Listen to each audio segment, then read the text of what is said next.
building is built to provide a seat of government for the colony of Pennsylvania.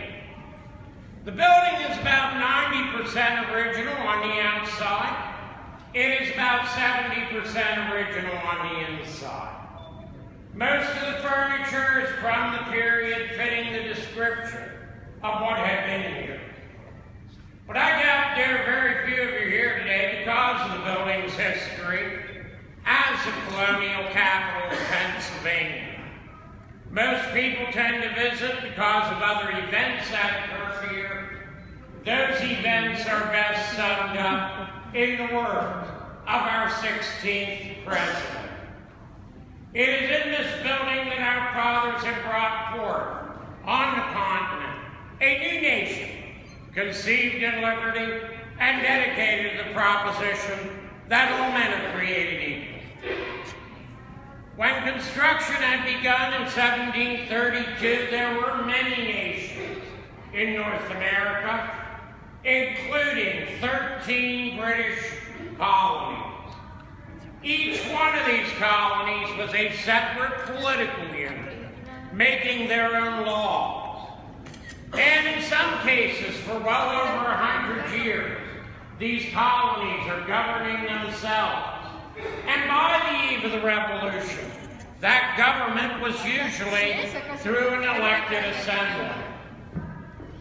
But in 1763, after a war between Great Britain and France, the British government will begin making laws for the colonies. And for the first time, the colonists are taxed directly. Now, this is the Pennsylvania Supreme Court chamber, the highest court in the colony.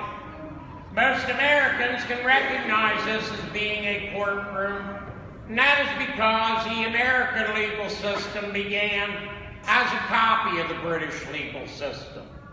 It was something the colonists admired, thought near perfection, and saw no reason to change. But this room does have one direct connection to the Revolution, and it has to do with the picture of the Pennsylvania seal above the judge's bench. The Pennsylvania seal, as we know it today, had been put in this courtroom from 1785 to show Pennsylvania authority within the courtroom. From the time they began using the building until July the 8th of 1776, there was another symbol of authority that hung in that very same spot, and that symbol of authority looked like this. Now, if any of you happen to recognize the Royal Coat of Arms, I would like to think that's okay.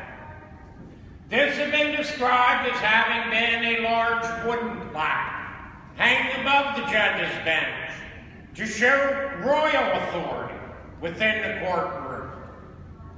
But on July the 8th, shortly after 12 o'clock noon, there was a little gathering out back as a couple of thousand people gathered to hear read aloud to them for the very first time the words to the Declaration of Independence.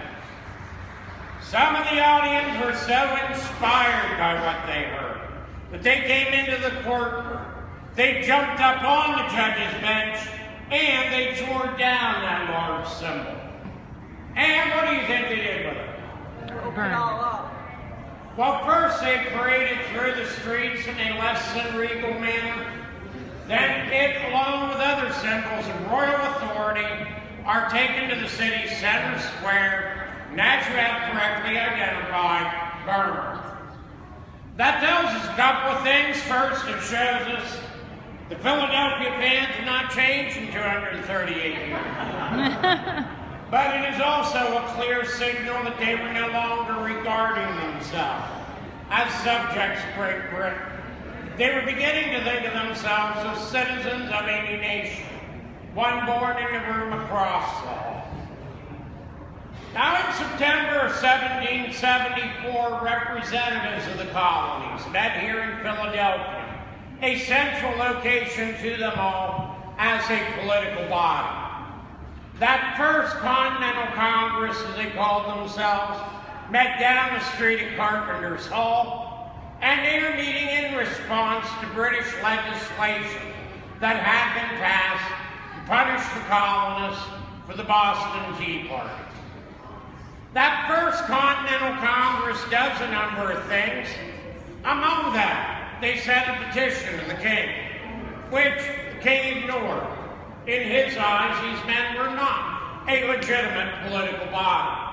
In fact, he had made up his mind he had another name for them. To George III, they were traitors. They agreed that they would no longer import British goods, nor see American materials exported to Great Britain. They agreed that they had the right to defend their rights by force of arms, and they agreed that they would return to Philadelphia the following year if things did not change for the better. So in the spring of 1775, a Second Continental Congress begins meeting in the room across the hall. So let's continue over there.